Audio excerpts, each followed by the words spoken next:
Shabbat Shalom. On prend place. Rabbi Nathan.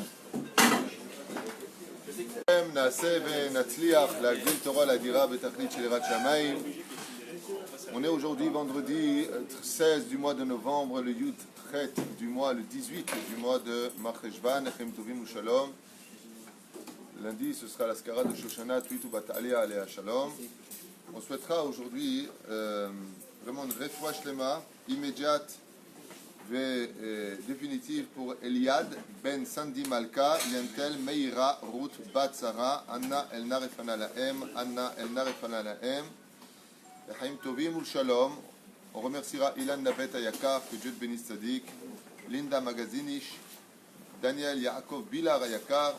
Je rappelle que je serai à Los Angeles, Bezrat Hashem, à partir du 7 janvier normalement, et dimanche, je viens à Paris, Strasbourg, et ensuite, si Dieu veut, au Maroc, pour les shurim, pour ceux qui veulent, ce sera sur les réseaux sociaux, Bezrat Hashem. Refoua Shlema aussi pour Raphaël Ben Zora. Alors aujourd'hui, le shiur sera dédié pour, juste un instant,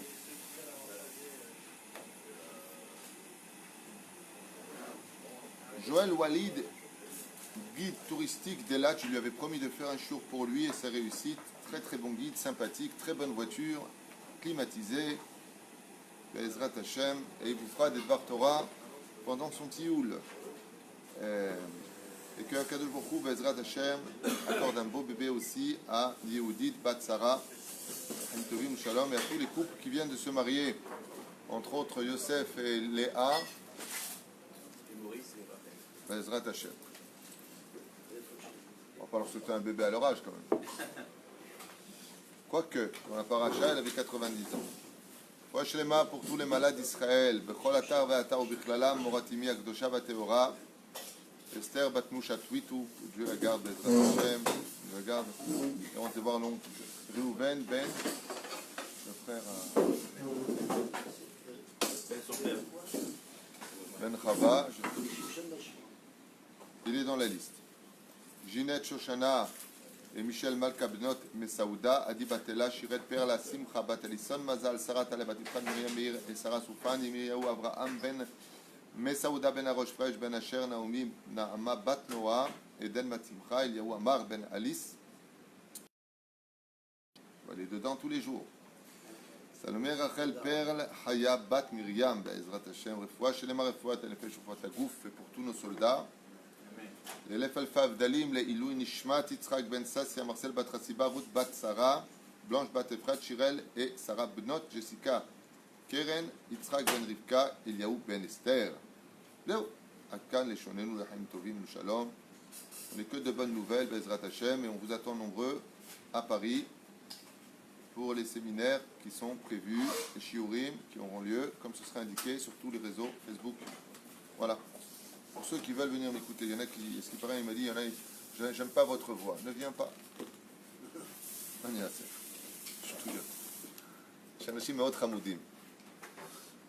Nous sommes avec la paracha Tashavua, paracha très riche, oulala, paracha de Vayera, qui est en rapport avec la vue. Vayera Avraham Avinu alav shalom vient de pratiquer la Brit Mila, comme vous le savez, dans cette paracha merveilleuse. Il vient de pratiquer la Brit Mila, et étant donné qu'il y a des gens qui donnent des conseils à bon escient, et donc ils auront le mérite d'avoir leur nom définitivement dans le livre de l'éternité, le livre de la vie, la Torah, Be'eloné Moré.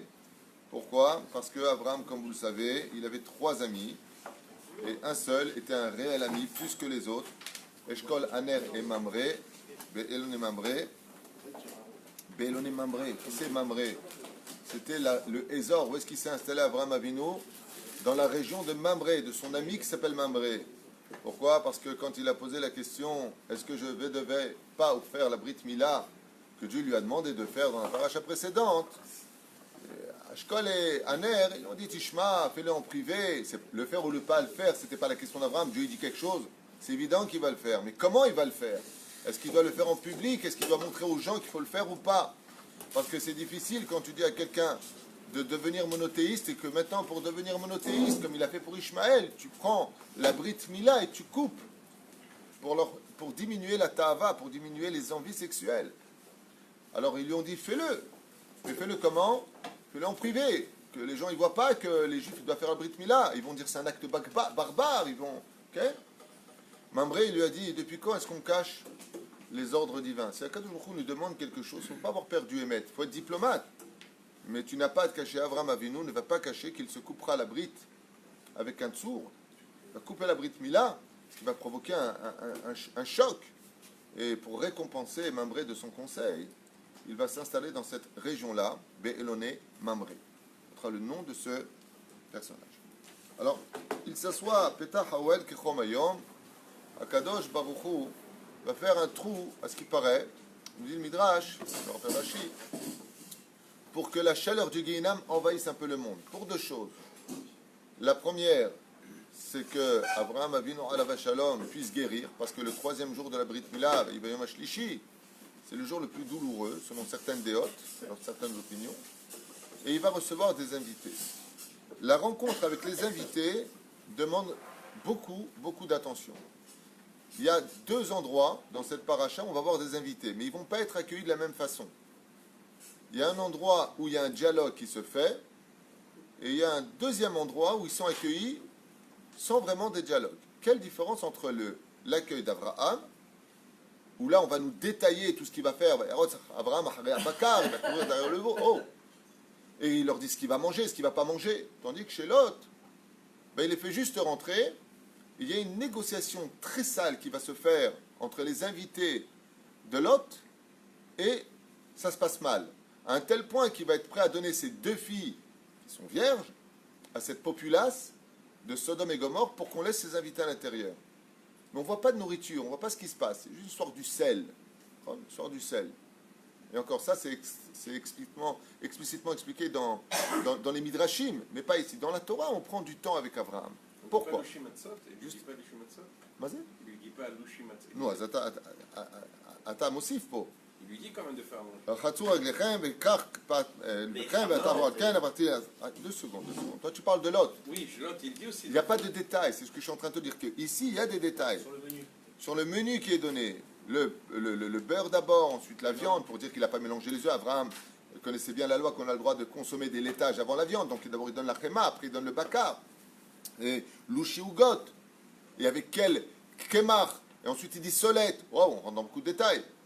On dit que chez l'autre, il y a beaucoup moins de détails qui sont donnés. Pourquoi? Si tu me prends ici un accueil comme Abraham, pourquoi tu ne fais pas la même chose de l'autre côté? Oui, il va leur donner des matzot. D'ailleurs, c'est la première fois qu'on verra le mot matzot dans la Torah. Maïf Del Benem, une fois, le Rav de Brisk, Zecher Tzadik, Vekadosh, Ivracha, d'ailleurs aujourd'hui, c'est, je crois, la Iloula du Sabbat Kadisha, le Nachman Meuman, comment il s'appelle, nous? Rav Odesser, Rabbi Israël Odesser, alav shalom. Aujourd'hui, c'est sa Iloula. Un homme simple qui a fait de grandes choses. Talmid Chacham, Baruch Hashem. Zachinu. Maïvdel, une fois le Rav de Brisk, Shiva de Brisk, qui était un très grand Talmid Chacham, a dû partir pour trouver de l'argent pour sa yeshiva, et puis n'ayant pas trouvé d'auberge pour pouvoir se recueillir, c'est pas comme aujourd'hui on a des voitures, il y a des hôtels tous les 2 mètres, il a cherché une maison juive, il a vu une très belle maison, et une belle mezouza à l'extérieur posée comme ça. Alors il a tapé à la porte, il y a un monsieur qui a ouvert la porte, qui le regarde, il dit qu'est-ce que vous voulez? Écoutez, la neige commence à tomber, est-ce que ce serait possible d'être accueilli chez vous? La personne le regarde comme ça de haut en bas, il soupire, et lui allez rentrer. Il le fait rentrer à la maison, et écoutez, vous mettez là-bas sous les escaliers, vous allongez, vous donnez un tapis. Mais évitez de vous montrer, s'il vous plaît. Parce que je risque de recevoir d'autres invités. Il dit très bien. Il lui apporte un peu de pain et un tout petit peu d'eau. Vous êtes bien là, c'est bon? Il dit bien sûr, tout va bien. Todarabah. Le Rav de Brisk était tellement épuisé qu'après avoir bu à peine de l'eau, à peine, il s'est allongé sur ce tapis et il a commencé à dormir. Seulement 1 heure plus tard est arrivé qui? Un des admourir de la région, un admour, avec les élèves, avec les Shtraimel, descendant du Baal Shem Tov. Il arrive comme ça, il tape à la porte, et là, quand il le voit, quel honneur! Baruch haba kvod harav! Waouh! Eze yofi shel Kabbalah! Il ordonne aux serviteurs de mettre la table en l'honneur du admour qui vient d'arriver, et le admour est à table et il mange. Pendant ce temps-là, le admour de Brisk, il était en train de ronfler sous les escaliers, très fatigué par le voyage. Il se reposait juste 1 heure, Bessachakol, 2 heures. Et quand le admour a fini et que la neige commençait vraiment à tomber, le propriétaire de la maison, il lui a dit, Kvod harav, od malchuto, vous n'allez pas partir, regardez la neige, faites-moi l'honneur de dormir à la maison. Il y a une grande mitzvah, de donner à boire, de donner à manger, de faire dormir. Échelle. À ce moment-là, l'admour, il dit, écoutez, il regarde par la fenêtre, il dit, Nachon, Tatzodek, il dit, je vous ai préparé une chambre spéciale, j'ai une chambre spéciale pour inviter. Vous n'allez pas le regretter. Vous et vos élèves, vous allez pouvoir vous reposer comme à l'hôtel. Et à ce moment-là, le admour, il passe comme ça, et il voit une jambe qui dépasse des escaliers, alors il se baisse, et quand il le voit, il reconnaît le Rav de Brisk, et il rentre dans une panique totale. Et il se met à 4 pattes, et il vient vers le admour, il prend les 2 mains, il lui embrasse devant le balabait. Kvod harav, morenu harav. Waouh! Le balabait, quand il voit ça, qui c'est? Il dit, mais qu'est-ce qu'il fait là-dessous? C'est quoi ce tapis, lui dit. Il dit, je ne sais pas, moi j'ai vu un clochard qui a tapé à la porte. Il lui a dit, tu as vu un clochard? Il lui a dit, tu sais qui il est? Toute la Torah du Sinaï est en lui, et toi tu le jettes sur un tapis sous les escaliers, il lui a dit. Atal lomid bayesh. Et il lui a dit, je ne savais pas. Et là, à ce moment-là, l'admour de Brisk, il a pris la paracha de Vayera. Il lui a dit, il y a ceux qui accueillent comme Abraham. Ils ne savent pas qui ils sont. Ils voient 3 étrangers qui viennent, 3 hommes très simples, 3 anges. Mais il ne sait pas que c'est des anges. Et il les accueille comme des rois. Et puis il y a Lot. Lot, pourquoi est-ce qu'il accueille, prêt à donner ses 2 filles? Parce qu'il a vu des anges. Dans l'accueil de Kabbalat Panim, quand tu reçois quelqu'un, ne cherche pas à savoir quel titre il a. Parce qu'au-dessus de chaque invité que tu as, il y a la Shrina qui est au-dessus pour le grand comme pour le petit. Mais c'est à Evdel, étant donné qu'Avraham Avinu alav shalom, lui, il n'a pas vu des anges. Il a vu 3 Ishmaélim. Il a vu 3 personnes sans aucune référence, aucun titre honorifique, aucune personnalité. Un qui vient de l'océan, l'autre qui vient des déserts, l'autre qui vient de la route. Pour lui, il voit 3 socharim, comme le dit Rashi. 3 marchands.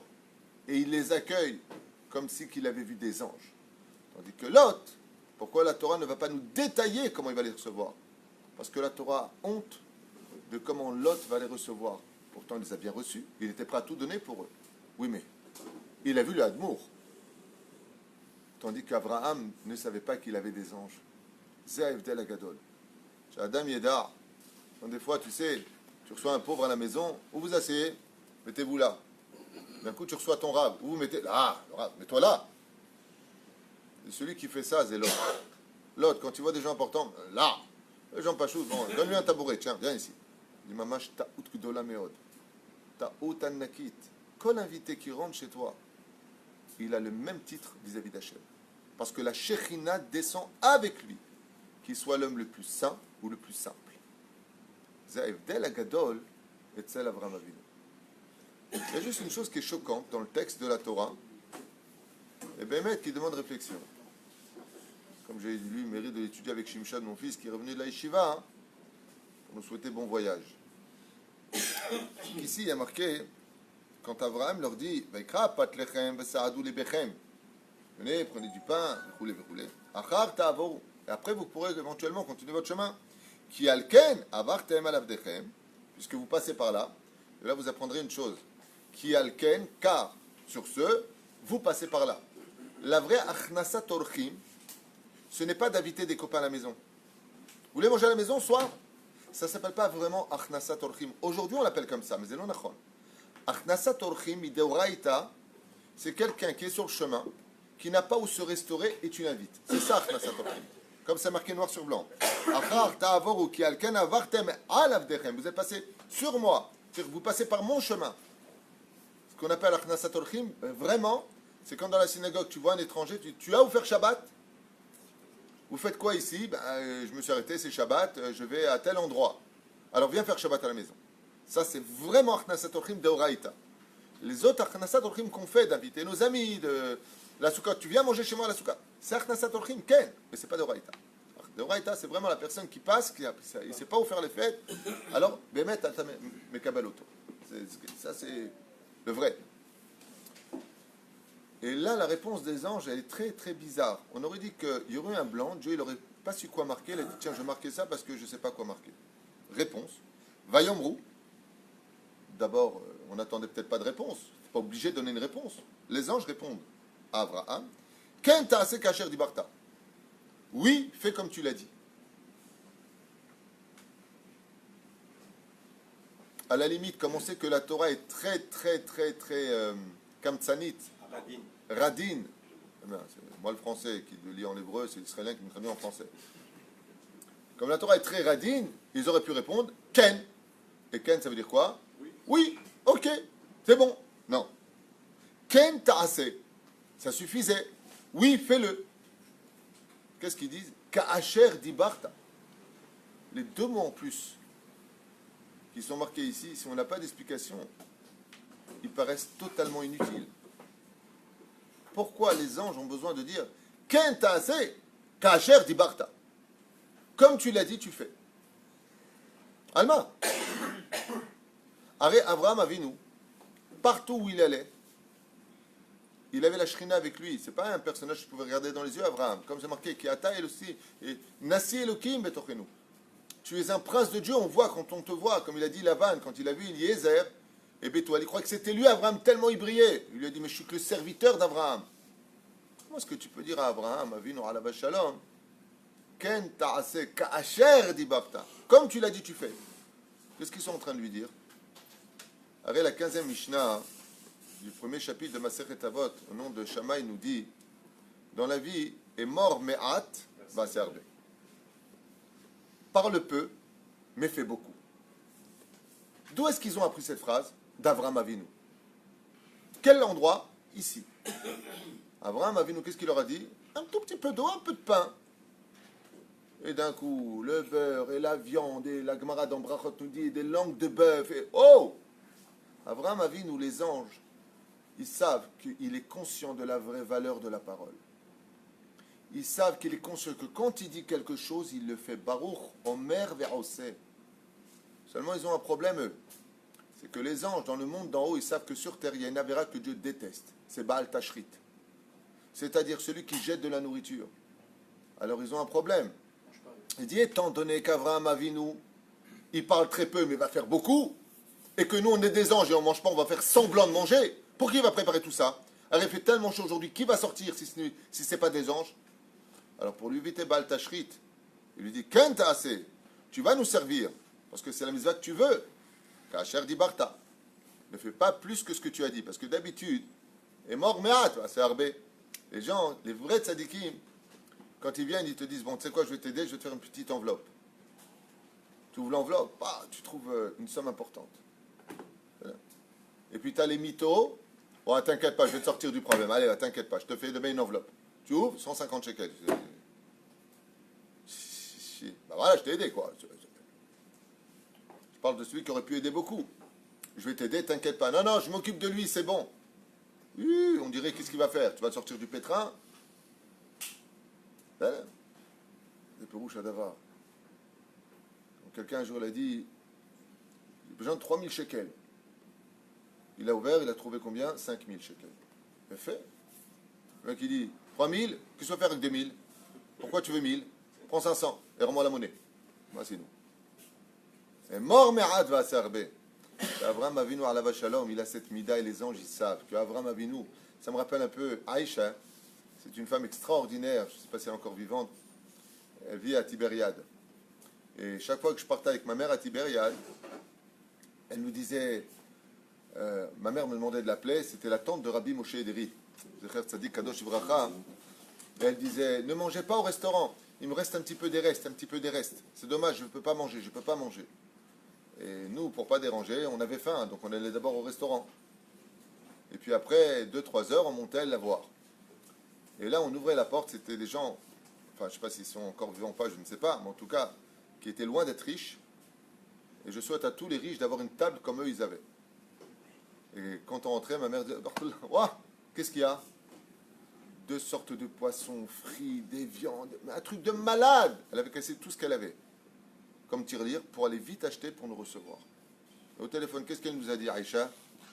Non, juste un petit apéritif. Au moins, que j'entends la bracha qui sort de vos bouches.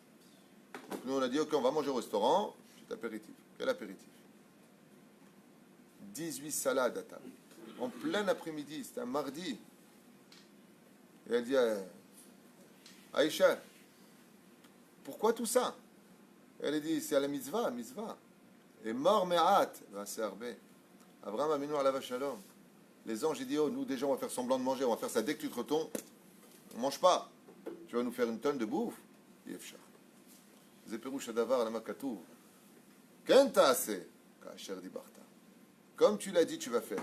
Ne rajoute pas comme la mida des tzadikim, qui parlent peu, mais qui font beaucoup derrière. Donc, je donne souvent cet exemple qui m'a été donné par mon Rav. La différence entre quelqu'un qui fait du bruit et quelqu'un qui ne fait pas de bruit. Tu prends une tzedaka, tu mets 3 pièces, tu la secoues, qu'est-ce que ça fait comme bruit? Tu prends une tzedaka, tu la remplis à ras-bord, tu la secoues, tu n'entends pas un bruit. C'est toute la différence entre ceux qui parlent beaucoup, il y a 3 pièces dedans, et ceux qui parlent très peu, parce qu'ils sont pleins, tu ne les entends pas beaucoup. Zéou, Zéperou Shadaba. Je voudrais avancer vers une autre dimension. Qu'est-ce que tu as, Tzadik? Non, dans l'Agma, il y a une phrase comme ça, qui, je ne sais pas comment dire.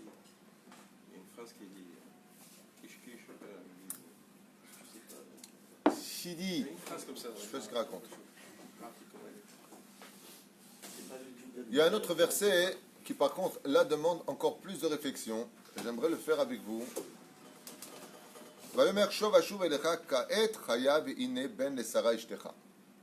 Donc il vient à Pessah, comme vous l'avez compris, c'est le jour de Pessah, et viendra le jour de la naissance de Sarah Shomat Petah Haoel. Et Sarah, elle écoute Petah Haoel. Elle est devant la porte. Elle ne sort pas servir. Et Sarah ne sort pas vers les hommes qui sont là-bas. Pourquoi? Parce que Sarah est extrêmement belle. Et comme elle est extrêmement belle, Sarah n'est pas comme cette génération qui a de grandes qualités mais aussi de défauts à réparer. C'est la dernière des femmes à montrer sur Facebook pour mettre les boules au mec ou pour qu'elle reçoive « Oh, comme t'es belle !» Elle est pudique. C'est une femme mariée.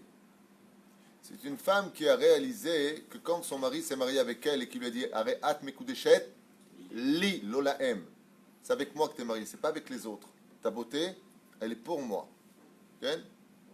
Puis à part ça, elle sait que quand un homme voit une très belle femme, c'est koevlo. C'est waouh. Un homme, c'est pas comme une femme. Quand tu vois une très belle femme, il a du mal à baisser les yeux et il remet toute sa vie en question. Pourquoi pas moi? Comme ça s'est passé avec Laïla Soulika. Allez à Shalom. L'histoire que je vous ai envoyée de Torah Box. L'olatzet. Pourquoi tu vas mettre une situation que les hommes ils vont te regarder? Pourquoi? Parce que tu es belle. Tout ça, ça finit dans la bouche des vers. Elle est dans l'attente. Mais d'un coup, dans le texte, on a un truc de fou qui est marqué. Une fois de plus, si on regarde le texte, même Rashi va soulever le problème. On va essayer d'aller un peu plus loin. Petach Oel, Veu Harav. Et lui est derrière. Rashi sur place, à propos de Veu Harav, il dit qui est derrière? Veu Harav, a Petach Aya Haramalach. Que l'entrée de la tente était derrière l'ange. Ça veut dire que Sarah n'est pas sortie de la tente. Elle entend. Veu Harav, et lui était derrière. Rashi Akadosh, il nous dit Petach Haya Veu acharav, hapetach aya achar hamalach. C'est-à-dire que l'entrée était derrière l'ange. Mashma mikan, que Sarah n'a pas permis aux anges de dévoiler sa beauté. Mais si on approfondit un peu plus, les Chachamim, ils nous disent Veu acharav. Depuis quand on appelle une tente ou? Ou l'entrée d'une tente ou? En général, le mot hu est utilisé par qui? Par qui? Par une personne. Hu nimtza. Efo hu nimtza. Sinon, petach hawel acharav. Ça veut dire qu'il y a ici une notion de darsheni. Et la personne dont on parle ici, d'après vous, c'était qui était derrière, en réalité? Non. Qui était le personnage? Non. Mihu. Ishmaël. Et qu'est-ce que faisait Ishmaël à ce moment-là, en train d'écouter lui aussi, disent les Chachamim, juste à côté de Sarah?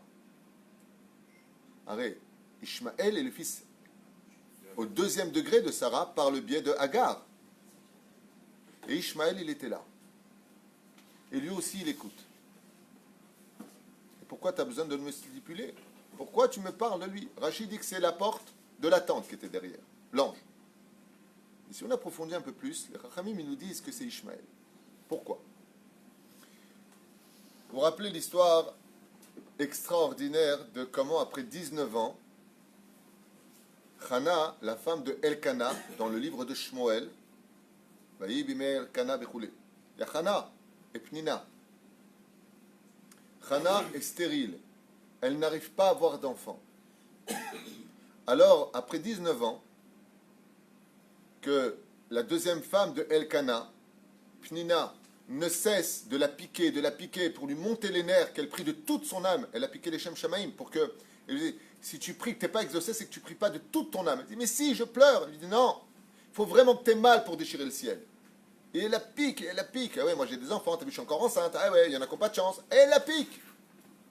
Elle va le payer très cher, Pnina, parce que, comme on l'a déjà enseigné, on ne construit pas des mitzvot sur le dos d'une avéra. Des fois, quand tu veux aider quelqu'un, fais attention que ça ne soit pas fait sur le dos d'une humiliation ou sur le dos de faire du mal à quelqu'un. Qu'est-ce que va dire Chana? Quand elle va arriver et elle va prier vers Hachem, va titpalel Chana, elle va dire à Kadosh Baruch Hu, si tu continues comme ça, Hachem, à me laisser stérile, je vais aller m'enfermer avec un homme. Elkana, il avait eu des midotes extraordinaires, mais il porte bien son nom. Elkana. C'est quoi Kana? Jaloux. Il dit, mon mari, il a une tendance à être très jaloux. S'il apprend que je me suis enfermé avec un homme, il va me ramener devant Aili Kohen Gadol. Et ils vont me faire boire Ma'im Ameharerim, Mei Sota. Et donc, qu'est-ce qui va se passer? Étant donné que je suis innocente, tu seras obligé de me donner un ben zachar, puisque le salaire d'une femme faussement accusée d'avoir été avec un autre homme par son mari, le salaire, c'est que quoi qu'elle ait, stérile, pas de tronc, pas d'ovaire, pas matrice, rien, elle sera enceinte d'un garçon, et pas n'importe lequel, un garçon cachère. Elle lui a dit, Zéou Hachem, puisque tu ne veux pas me donner un enfant par la prière, je vais le prendre par tes lois de la Torah. Je vais rendre mon mari jaloux et je vais m'enfermer avec quelqu'un. Cette loi-là que savait Avraham Avinu, quand il a enseigné la Torah aussi à son fils, à l'époque, Ishmaël, jusqu'à 13 ans et un jour. Ishmaël, quand il a entendu ça, il a dit, mais c'est hors de question que Sarah tombe enceinte. Et c'est hors de question qu'elle rende son mari jaloux. Ce qui fait que les Chachamim nous disent, qui était derrière, constamment derrière, Ishmaël. Pour que si Sarah un jour elle vient dire je me suis enfermé avec un homme, Ishmaël puisse dire c'est impossible. Pourquoi? J'ai toujours été derrière Sarah, elle ne s'est jamais enfermée avec quelqu'un. Ainsi donc, elle ne pourra pas utiliser le stratagème de dire qu'elle pourrait rendre Abraham jaloux. Vehu aharav. Il est derrière. Il était derrière constamment Sarah. Pour éviter à Sarah qu'elle puisse utiliser la jalousie de son mari et boire de Maïm Ameharerim. Kachaya Matzah. זה חידוש של שמשון אלחנן טוויטו, מהישיבה שלו. Les Pérouch Adavar. Vous envoyez vos enfants à la yeshiva, vous recevez des enfants qui vous parlent de Torah à la maison. Vous envoyez vos enfants dans une école laïque qui vont te raconter le dernier James Bond, Shtuyot Bemitzagvaniot. Hier, j'étais chez Rouven, je fais une parenthèse pour lui, Fouach Lemar et Fouat Anefesh ou Fouat Agou. Et j'étais estomaqué de voir que malgré sa grave maladie, il a comme ça sur le mur l'arbre généalogique de tous ses enfants, de tous ses arrière-petits-enfants, je crois 54, et de ses ninines, c'est-à-dire arrière-petits-enfants, 25. Tu les vois tous avec une kippa, toutes les filles sont à Beth Yaakov, tous. Il n'y a pas une de ses descendants qui est chiloni. Tous éduqués dans la Torah, tous ses enfants sont raves, tous sont raves de Tamid Chacham, Rosh Kolel et tout. Tous font du bien. Il me dit, chaque fois que j'ai mal, je regarde ça et je dis, je suis prêt à payer le prix. Il m'a dit, il y a un mois de ça, Sandak de son 25e arrière-petit-fils. Et il n'est pas vieux. Il a 72 ans. Il a marié ses enfants très jeunes, sur le chemin de la Torah, de l'amour des mitzvot de la Torah. Combien on serait prêt à payer pour avoir des enfants comme ça? Tu vois toutes les filles, toutes snouottes. Tu vois dans les photos, elles baissent la tête. Pas comme ça, regarde-moi. Toutes snouottes. Toutes pudiques. Quelle sroute. Je lui ai dit, tu es un des hommes les plus riches du monde. Pourtant, quand tu vois la maison, c'est pas la maison de JR. לכן זה פירוש הדבר שאדם בעזרת השם יזכה להשכיל בתורה במצוות ומעשים טובים. On verra בעזרת השם la suite והוא אחריו, donc c'était encore une chose à voir בעזרת השם. ויצחקה, pourquoi est-ce qu'elle a rigolé, de quoi est-ce qu'on parle, tout ça on a déjà expliqué dans d'autres shiurim parce qu'on a acheté Mechabechat Targum. Si j'ai un rendez-vous à avoir avec quelqu'un, on va s'arrêter là et Shabbat Bli Neder, on parlera de Sodome et Gomorre, qui sont ces deux villes tant comparées au Gan Eden. Comparé au Gan Eden, la Gemara nous dit que, même Rachid d'ailleurs le dit, que Sodome et Gomorre étaient comparés au Gan Eden. Et donc c'est très bizarre, parce que si Sodome et Gomorre est comparé au Gan Eden, alors pourquoi est-ce que dans ce cas-là on aurait besoin d'accueillir les invités? Puisque c'est le Gan Eden, il n'y a pas de pauvres. De quoi est-ce qu'on parle? Bli Neder, c'est ce qu'on étudiera ce Shabbat avec les Dachem. Baruch Adonai L'Olam Amen.